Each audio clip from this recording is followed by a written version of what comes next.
transferidas aos monopólios financeiros no intuito de oferecer-lhes novas oportunidades de especular ou adquirir ativos, particularmente em outros países. E não é preciso ser economista para perceber que a valorização artificial das moedas de quem hesita em se defender desse tipo de agressão sacrifica invariavelmente suas exportações em favor das importações. Em novembro de 2010, após a vitória, mas antes da posse de Dilma, Obama compareceu à reunião do G20 em Seul para expor ao mundo as vantagens da nova superemissão de 600 bilhões de dólares, a QE2, anunciada pelo Fed 10 dias antes da conferência. Ele disse, abre aspas, isso não é bom apenas para os Estados Unidos, é bom para todo o mundo. E acrescentou, quando todas as nações fazem a sua parte, todos nos beneficiamos de um maior crescimento. Fecha aspas. Ou seja, a parte que vos cabe é se sacrificar agora, absorvendo nossas exportações para que possamos sair da crise.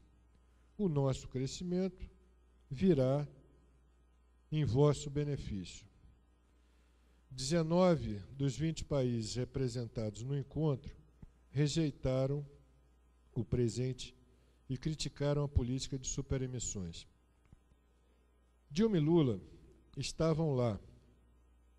É da presidenta a seguinte declaração, abre aspas. A política do dólar fraco faz com que o ajuste norte-americano fique na conta das outras economias. E a nossa moeda ser a mais valorizada não é bom para o Brasil. Em abril de 2011, quando esteve em Pequim, na cúpula dos BRICS, a presidenta afirmou, abre aspas, sabemos perfeitamente o porquê do problema cambial no Brasil. Todos nós sabemos. Vai desde a política do quantitative easing, que são quantitative easing, é o nome em inglês das superemissões de dólares dos Estados Unidos. Então, vai desde a política de quantitative easing até o fato de que o Brasil ainda opera com taxas de juros mais elevadas do que o resto do mundo. Curiosamente, na época da reunião de Seul, a segunda maior taxa de juros reais no mundo era a da África do Sul, 2,4%. A do Brasil era pouco mais do que o dobro. Hoje, a taxa de juros reais do Brasil, 6,8%, é 7 vezes maior que a da África do Sul, 0,9%.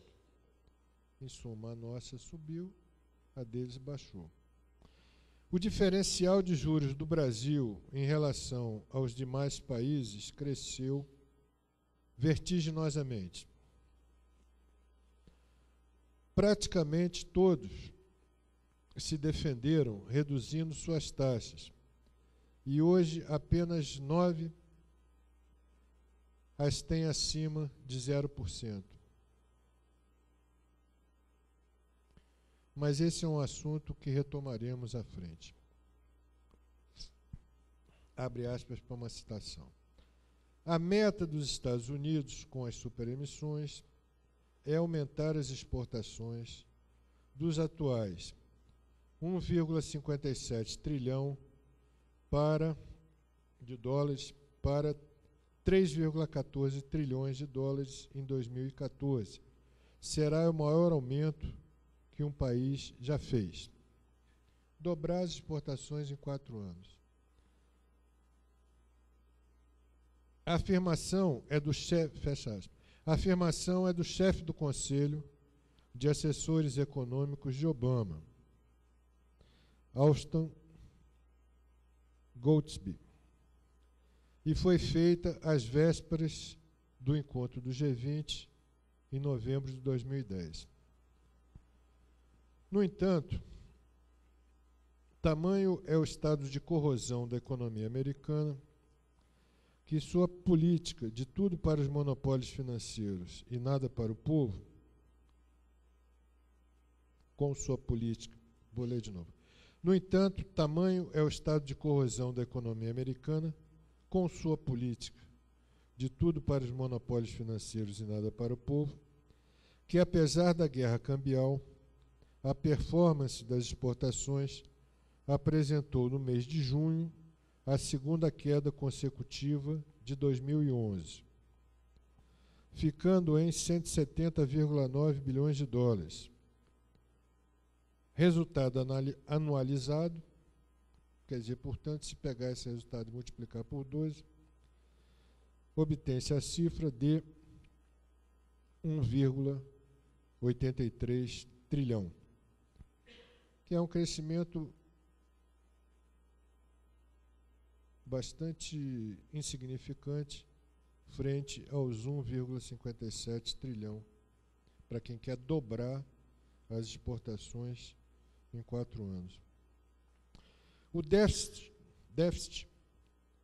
também no mês de junho aumentou para 53 bilhões de dólares, resultado anualizado 637,2 bilhões de dólares, que já é mais do que o déficit no ano passado. Cresceu um pouco, eles cresceram um pouco as exportações, mas o déficit cresceu também. O Brasil é um dos raros países cujo saldo comercial com os Estados Unidos se transformou em déficit em função da guerra cambial. De saldos da ordem de 10 bilhões de dólares atingidos nos anos de 2005 e 2006, passamos a menos negativo, né? Menos 4,4 bilhões em 2009, menos 7,7 bilhões em 2010 e menos 4 bilhões de dólares no primeiro semestre de 2011.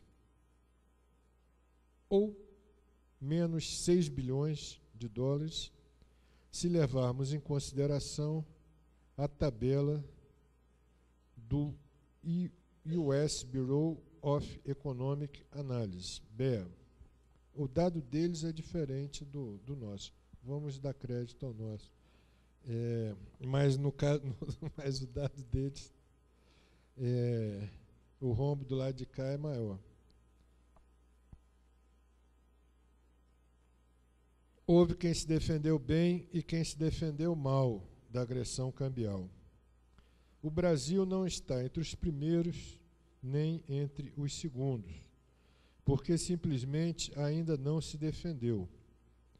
Manteve a excrescência do câmbio flutuante e, paralelamente, escancarou-se para receber a enxurrada de dólares conforme a máxima do ministro Manteiga, de que, abre aspas, pior do que o excesso de dólares seria a falta deles. Fecha aspas. Realmente é um gênio. Resultado: passamos a perder no câmbio depreciado, não só para os Estados Unidos, mas também para os demais países que, em maior ou menor grau, defenderam suas moedas, o que explica a invasão dos importados made in qualquer lugar do mundo e o recuo da nossa indústria.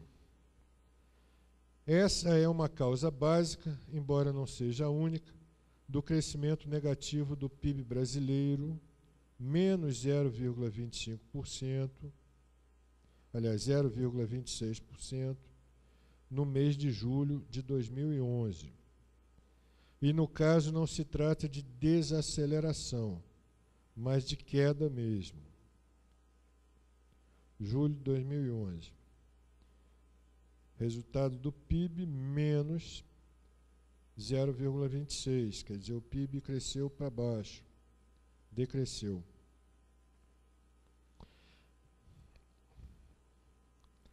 A Europa e o Japão, atores coadjuvantes do campo imperialista, foram arrastados para a crise pela ação dos monopólios financeiros dos Estados Unidos e pela de seus próprios monopólios, que se deixaram abarrotar pelos célebres derivativos das hipotecas frias que as agências de risco de Wall Street abençoavam como um grande negócio às vésperas da quebradeira, em setembro de 2008. A política do BCE, é o europeu, né? E do Banco Central da Inglaterra, sob a chancela do Fed, de injetar dinheiro nos bancos e remeter a conta para as populações dos países europeus saudarem, abrindo mão de suas aposentadorias, empregos, salários, educação e assistência médica gratuita, vem produzindo grandes revoltas e nenhuma perspectiva de recuperação da atividade econômica. Apesar da rendição da quase totalidade dos governos europeus a essa política, as insistentes manobras da Alemanha e França para forçarem Grécia, Irlanda, Portugal, Espanha e Itália, por enquanto, a pagarem o preço maior pelo mal denominado ajuste, estão trazendo para a ordem do dia a implosão da União Europeia. O Japão, tsunamis à parte, já havia provado em 2 décadas de colapso que quanto mais dinheiro se coloca nos bancos a custo zero, mais eles vão em busca do diferencial de juros no exterior e da especulação com ativos, commodities, terras, ações, continua sem conseguir conceber nada de mais criativo em matéria de política econômica.